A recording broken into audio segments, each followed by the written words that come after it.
Money on my mind, looking for a dime. James Locke in the house, gonna help you shine.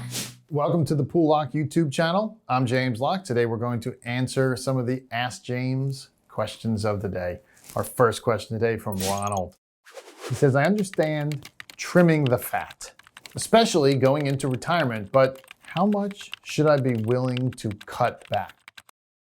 And no one ever wants to cut back in retirement, right? We want to keep on spending, and that's the goal. But Ronald, it really depends upon your situation and your proximity, right? You said you're going into retirement, so it sounds like you're not retired. Let's start with the easy stuff. Let's start with the things, Ronald, like that you're just not using anymore, right? So if you take a look at, say, your credit card statement, your checking account, there's subscriptions, credit card services, even cable subscriptions that you're really just not using. Cut them loose and see how much money you can save there. That's the easy part. But then I'd recommend going to the next step. And if you're retired and getting income, your income that you're getting, your so-called income, then, and I know this isn't you yet, but if, for any other viewer that's actually retired, you might be getting income that's greater than, just your interest or dividends. And if that's the case, then I'd go back and say, great, how much can I take from just my interest and dividends? And when I add that to my Social Security and my pension, am I okay? Or do I need to cut back further? So in your case, same thing. Take a look at the amount of money you have in total for retirement. Multiply it by 4%, 5%, if you want to push it a little bit. Add it to Social Security, any pensions you might have, any rental income, things like that, and say, okay, can I retire on this dollar amount? Because if you can, well then maybe you're done, right? You don't have to do anything more with austerity. If you can't, then maybe you need to cut back even further. And that's where you have to say, okay, how much joy am I getting from these expenses, right? There are fixed expenses, your mortgage, your property tax, your insurance. You can't do much about that. But then there's your variable expenses, and how much joy do I really get out of this? Maybe I need to go out to dinner just a little bit less or shop just a little bit less. And then you have to dig a little deeper. One thing I definitely recommend is looking at your investment portfolio to ensure it's properly positioned for your income generation as you approach retirement. Consider gradually shifting some growth assets to dividend-paying stocks, real estate investment trusts, high-quality bonds that can provide reliable income streams.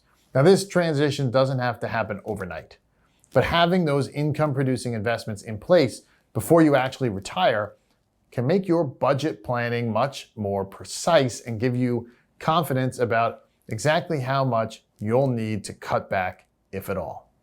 Remember also that sometimes strategic spending on things like home maintenance now can actually save you money over the long term in retirement. So don't just cut indiscriminately. Think about the future value of each expense. So sorry for the vague answer, but the reality is it really depends upon your situation, how close you are to being financially prepared for retirement. Hey, thanks for the great question. If you would like to send in your question, you can do so by emailing it to poollocke@poollocke.com. Moving on to our second question. This is from Diane. Diane says, I'm not retired yet. So how does this info really apply to me? Well, Diane, you're at a stage in your life where hopefully your balance sheet is going up.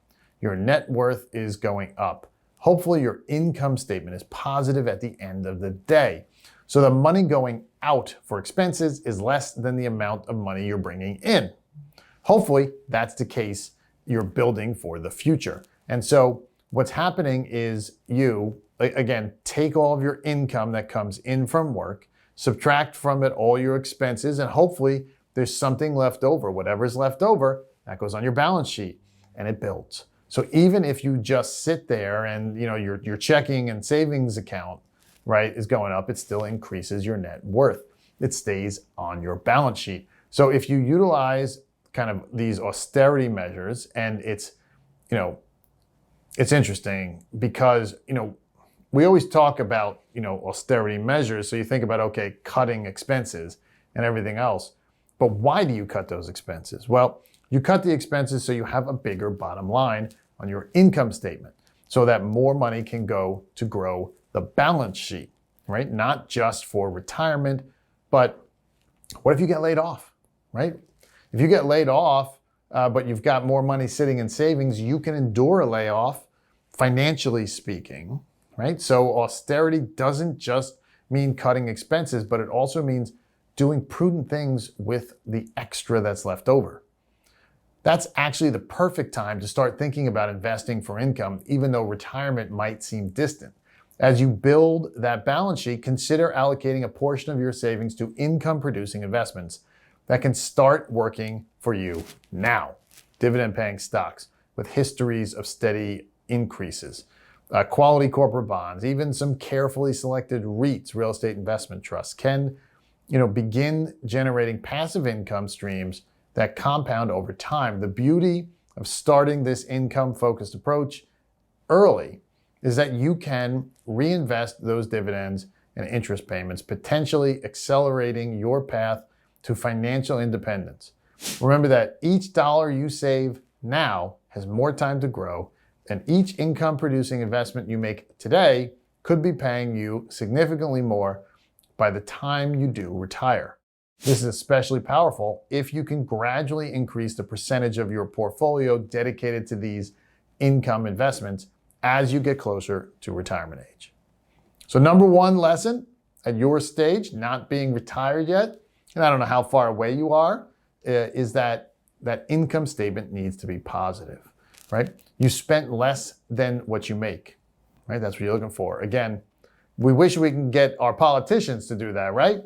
And then that extra goes to the balance sheet to build for a rainy day, for the future, or just for the retirement you've always dreamed of. Thanks for the awesome questions. If you would like to send in your questions, you can do so. You can email them to us at poolelock@poolelock.com. If you like what you heard, go ahead and like and subscribe to our channel. I'm James Locke, your retirement income source. I'll see everyone next time. Money on my mind, looking for a dime. James Locke in the house, gonna help you shine. Retirement is near, don't you live in fear. Listen up, my friend, let me make it clear. Savings in the bank,